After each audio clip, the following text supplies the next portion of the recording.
ముందుగాల మన తొలి వెలుగు ప్రేక్షకులందరికీ శుభ సాయంత్రం. వచ్చిండి ఇవాళ మా 6 అడుగుల బుల్లెట్ హరీశ్రావు. పేపర్కి అందం వచ్చింది హరీశ్రావుని చూస్తారు కల్లా. కాళేశ్వరం మంటలు ఇవాళ ఒకనాడు కాదు, కాళేశ్వరం మంటలు చాలా రోజులే జరగబట్టి. కాళేశ్వరం కల్పతరువు. ఆహా, ఎంత పెద్ద పదం వాడినమేమే.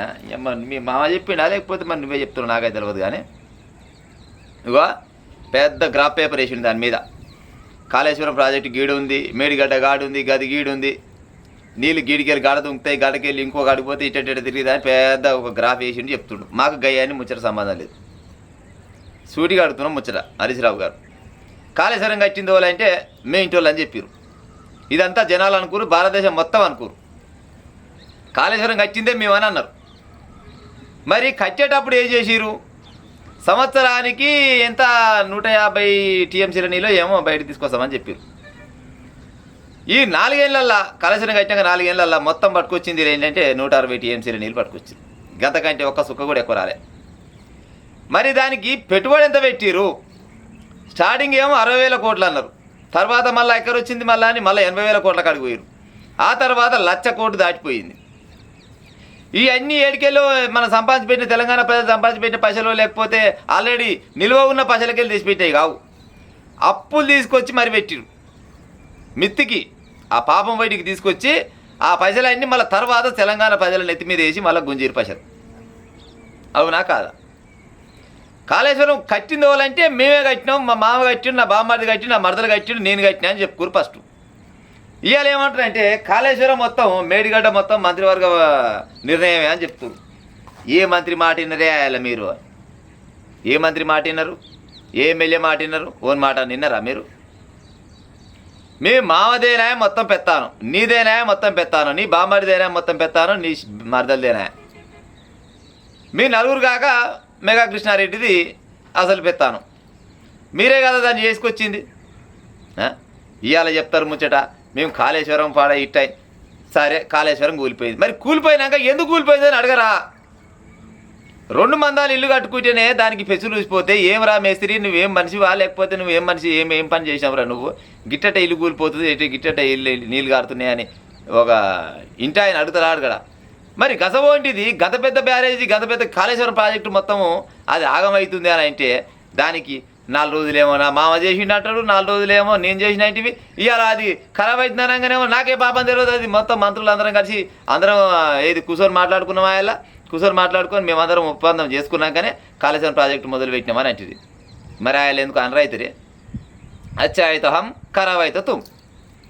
మంచి అయితేనేమో మేమే చేసామంటారు, చెడు గిత్త చెడు వంకర పోగానే మాకే పాపం తెలియదు అని అంటారు. మరి దానికి పెట్టిన పైసలేని, దాని ద్వారా రైతులకు జరిగిన న్యాయం ఎంత న్యాయం జరిగింది చెప్పాలి. ఇక మరి కాళేశ్వరం ప్రాజెక్టు వల్ల గది చెప్పమంటే చేత కాదు. మీరు ఏం చేసి పాటు చేసిర్రా నాయన? కాళేశ్వరం నాశనం అయిపోను. అందులో సిమెంట్ తక్కువనే, ఉసుక తక్కువనే, సీకు తక్కువనే, అన్నీ తక్కువనే. కానీ ఉసుక ఎక్కువ పోసినట్టు పాడైపోను, సీకు సిమెంట్ తక్కువ వేసి గసమంటి పని చేసి ఇవాళ కాళేశ్వరం ప్రాజెక్టు కూలిపోతుందంటే 100 ఏళ్ళ కింద కట్టిన నాగార్జున సాగర్ అయితేంది, ఇంకా అంతకంటే ముందున్న ప్రాజెక్టులు అయితేంది, అవేమో ఇంకా చెక్కు చేరుకుంటున్నాయి. ఇదివరకు కాళేశ్వరం ప్రాజెక్టు లేకముందుకు ఎంతో కొంత అయితే నీళ్ళైతే పోయినాయి కదా.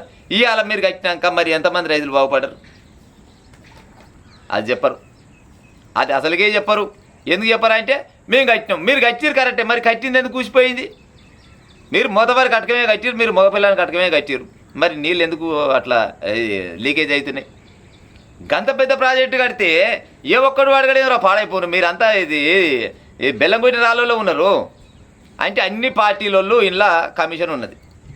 క్లియర్గా చెప్పారు కదా. బీజేపీ పార్టీ ఆయనకు 664 కోట్లు ఇచ్చినాం, కాంగ్రెస్ వాళ్ళకు గిన్ని కోట్లు ఇచ్చినాం, బీఆర్ఎస్ వాళ్ళకు గన్ని కోట్లు ఇచ్చినాం, తెలుగుదేశంలో గిన్ని కోట్లు ఇచ్చినాం. కోట్ల రూపాయలు మీ చేతిలో పెట్టినాక ఎవడు అడుగుతాడు చెప్పురు? ఇక మా మామ మీద ఈ కాలనీయం మీ మామ దేవుడా?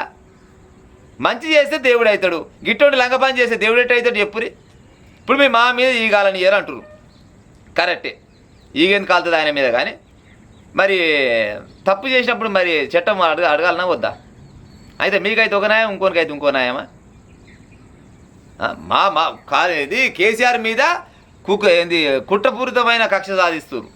కక్ష ఎందుకు సాధిస్తారు?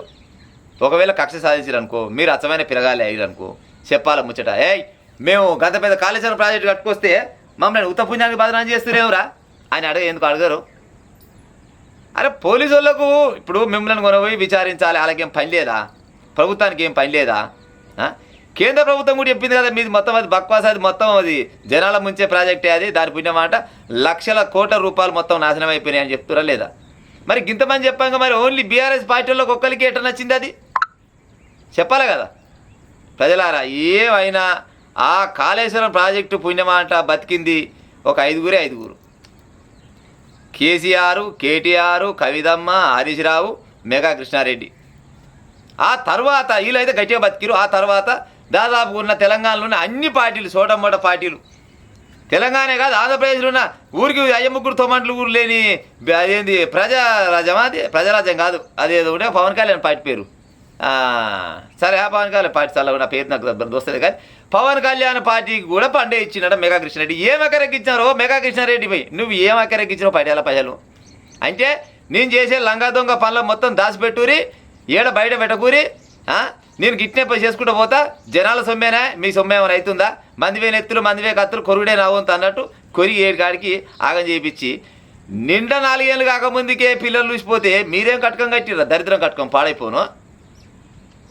గిట్ట అడగొద్దా? ఇట్ట అడిగితే అడిగిన ఛానల్ ఏదైతే ఉంటుందో అది మంచిది కాదు, వాళ్ళకు నోటీసులు పంపిస్తారు. మొన్న మా తొలివేలు ఛానల్కు మెగా కృష్ణారెడ్డి అంటే ఆయన అయ్యేంటి నోటీసులు పంపించిండు. ఈడ కాదు ఆడ కదా ఢిల్లీ లేచినట కోర్టు. ఇక ఢిల్లీ దాకా ఏం తిరుగుతారు వీళ్ళు? చిన్న చిన్న ఛానల్లో పాడాయి, ఆ వీళ్ళ దగ్గర కన్ని పైసలు ఉన్నాయంటే మీరు ఢిల్లీ కాదు, కలకత్తా కాదు, బొంబాయి కాదు, ఈ పక్క దేశంలో వేసుకోరు కేసు. ప్రజలైతే మా వైపు ఉన్నారు, మేము బరాబర్గా తిరిగి అడుగుతున్నాడు. అబద్ధం అయితే చెప్పం కదా, అబద్ధం చెప్తే మాకేమొచ్చి పాడవుతుంది? మీరే చెప్పారు కదా కాళేశ్వరం ప్రాజెక్టుకు గిన్ని లక్షల కోట్లు, గిన్ని వేల కోట్లు ఫస్ట్ తెచ్చినాం, 60 తర్వాత 80 తెచ్చినాం, 80 తర్వాత లక్షల కోట్లు తెచ్చినాం, ఇవన్నీ తెచ్చినాయి మొత్తం మితికే తెచ్చినాం.